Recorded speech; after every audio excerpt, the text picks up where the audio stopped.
అరే ఇదేంటి ఒక ప్లేటే చేసావా? ఓ పంచేయ్, ఇంకో ప్లేట్ కూడా అరే సుబ్బు, వెళ్ళు, తొందరగా వెళ్ళు. నమస్తే బాబాయ్. ఇదిగో వచ్చేసాడు నీ బంగారు కొండ సుబ్బు. ఏమైంది? ఎమర్జెన్సీనా? ఇంత త్వరగా రమ్మన్నారు నన్ను? ఆ ఎమర్జెన్సీయేలే, కానీ ముందు ఈ లడ్డూ తిను.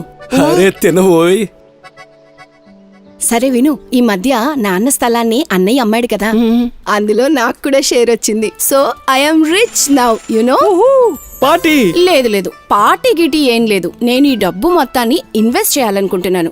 నువ్వు ఒక పని చెయ్యి, నా డబ్బు మొత్తాన్ని మ్యూచువల్ ఫండ్స్ లో ఇన్వెస్ట్ చేయి. తప్పకుండా. కాస్త నేను కూడా నా బిజినెస్ లో ఇన్వెస్ట్ చెయ్యొచ్చా? లేదు లేదు, ఈ డబ్బు నాది, ఇదంతా ఇన్వెస్ట్ చేసే డెసిషన్ కూడా నాదే అవుతుంది. ఏమంటావు సుబ్బు? ఖచ్చితంగా. సరే చెప్పైతే. పిన్ని, ఒక పని చేద్దాం. మొదటగా మనం మీకోసం ఇన్వెస్ట్మెంట్ స్ట్రాటజీ తయారు చేద్దాం. ఇంకా సిస్టమేటిక్ ట్రాన్స్ఫర్ ప్లాన్ ద్వారా ఇన్వెస్ట్ చేద్దాం. అరే మీరు కూడా వచ్చి ప్లాన్ వినండి. ఈయనకు కూడా ప్లాన్ చెప్పు. సరే, నేను చెప్తాను.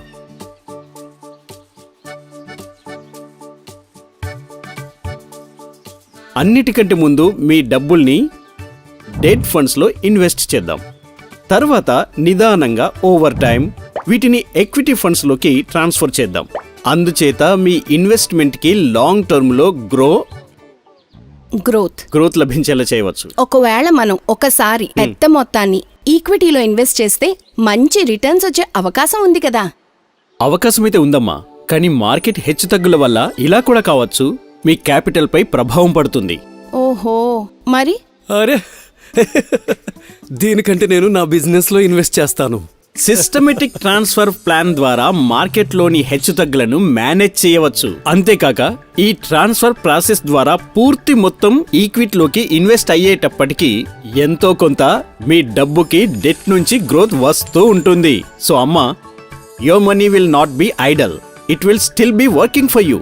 అర్థమైందా? వా సుబ్బు, ఈ సిస్టమేటిక్ ట్రాన్స్ఫర్ ప్లాన్ సరైనది.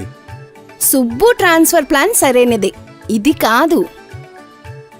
సిస్టమేటిక్ ట్రాన్స్ఫర్ ప్లాన్ కూడా నిజమే నిజమే మరి. మరి. మ్యూచువల్ ఫండ్ లో పెట్టుబడి మార్కెట్ సంక్షోభాలకి లోబడి ఉంటుంది. స్కీమ్ కు సంబంధించిన అన్ని డాక్యుమెంట్స్ ని జాగ్రత్తగా చదవండి.